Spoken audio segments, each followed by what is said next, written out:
Because the European Commission has slapped a €200 million fine on the Chinese online shop Temu. Known for selling cheap clothes, gadgets and children's toys, Brussels says they failed to identify the high risks of illegal products being offered on the EU market. The German MEP, Cavazzini, has been working on this on behalf of the European Parliament and joins us live for more. Good morning. So thank you so much for being with us. Just tell us, what happens if Temu fails to comply after this fine? Could the EU go further?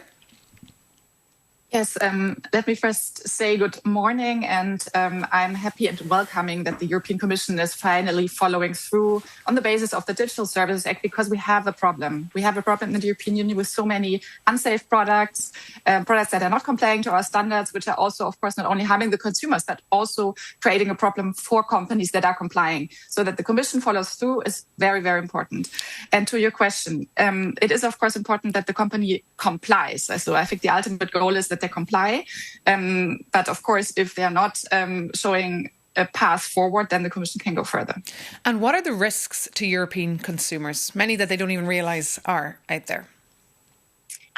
Yeah, for example, the Commission justified their decision on tests, buying tests, for example, and showing that a lot of products like chargers, but especially also toys for children, are not safe, are not complying with the standards, are also environmentally harmful if there are chemicals inside that are forbidden in the European Union. So I think if, consumers trust our high standards that we are proud of in the European Union, they should also trust when buying it online. And do you expect now that Temu will play ball and change how they do business? I led the first European Parliament delegation to China recently. We also met with Temu when we were there. And I got the impression that they're in general willing to comply. They showed a lot of eagerness to comply. And I think also, of course, they understand it's also benefiting them in China if they have higher standards. There's also a growing consumer market in China, of course. But it's also not so easy to just change the business model because, of course, their business model is based on cheap products. They can't control all the individual traders online. It's very difficult to control them. So they have to really step up. And they cannot only have nice words, but they have to show actions. And meanwhile, of course, we have the big talks taking place in the Commission today when it comes to China. How should the EU deal with China?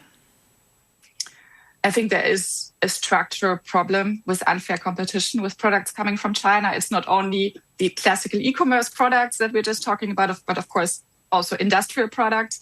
And I think the European Union needs to make sure that there is again a level playing field, that there is again a market-based economy, which is at the moment not possible.